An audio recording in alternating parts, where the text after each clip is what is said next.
Hey all, welcome to ShareTreck. This is Raj here. Today I have some positive news for Illumina. This is around the antitrust action against Illumina launched by both EU and the United States. So let's get started.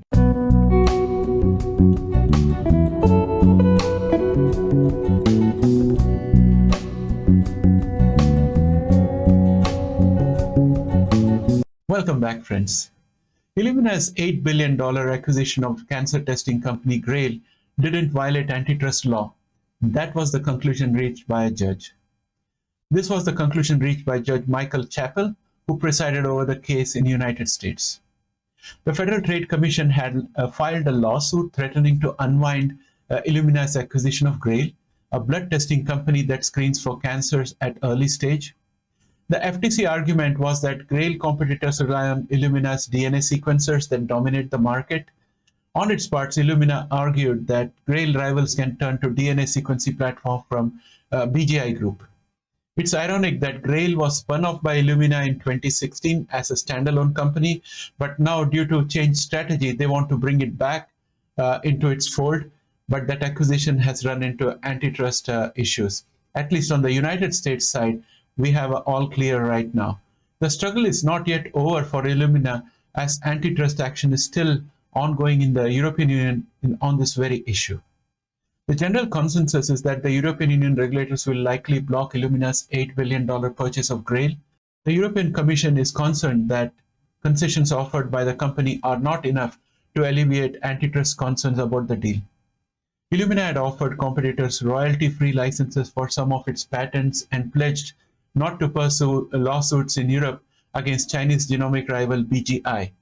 Those concessions may not be sufficient to win over regulators who say that Illumina jumped the gun by closing its acquisition of Grail in August of 2021 before receiving antitrust approval.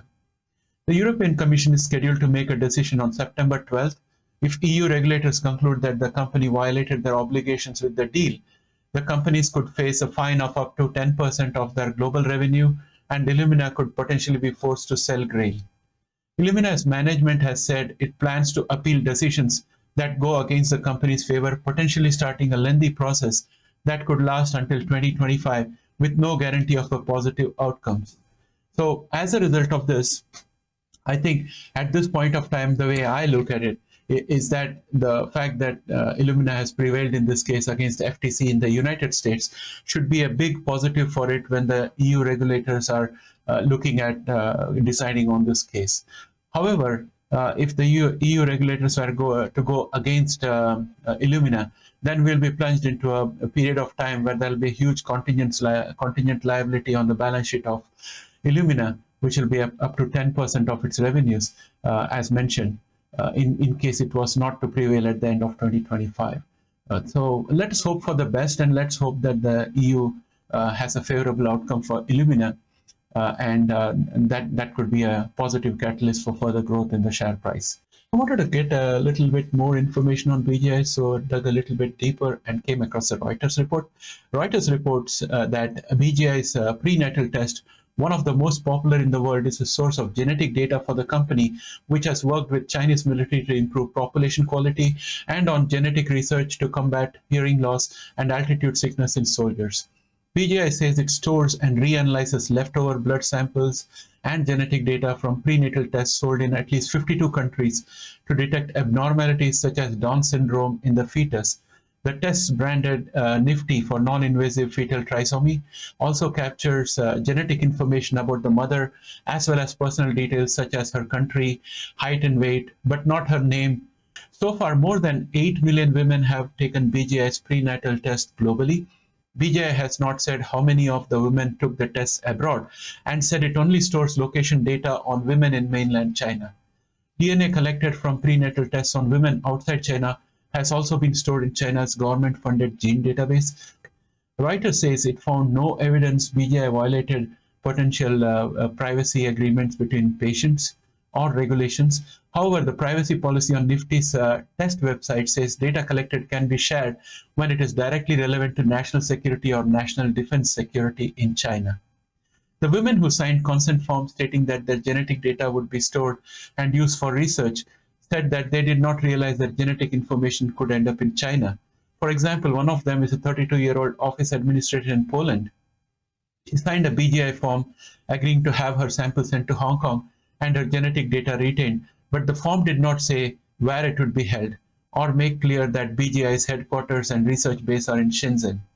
The US National Security Commission on Artificial Intelligence, led by former Google chief executive Eric Schmidt, the panel said in March that United States should recognize China's strides towards global leadership in biotechnology and AI as a new kind of national security threat and boost funding for its own research to counter China's state-driven efforts. Well, what's the conclusion? So in my personal opinion, I think that Illumina is still a great company, and it has got a lot of positives going in its favor. The fact that it has prevailed against the FTC in the United States is definitely going to have a bearing on what's going to happen in the European Union. And I'm sure that the EU antitrust authorities are keeping track of what's happening out here and the reasoning behind the judgment. Now, having said that, well, we have to wait for September 12th, and once EU clears Illumina, then it's all clear for us all the way. But on the other hand, if on September 12th EU decides to rule against Illumina, Illumina has already mentioned that they're going to continue fighting the judgment, and that's going to take up to 2025. And if they do not prevail at the end of 2025, they're going to lose around 10% of their global revenues. So I suspect that it will become a contingent liability in the balance sheet of Illumina in that event, and there would be a provision made which would have to be kept aside. So those are the things that potentially might happen. So friends, let us be positive and watch out for the EU ruling somewhere around the middle of September. If that goes all right, we'll be fine. And we'll review this company again at that time, and I'll bring out a video to explain what I think is happening based on the emerging information.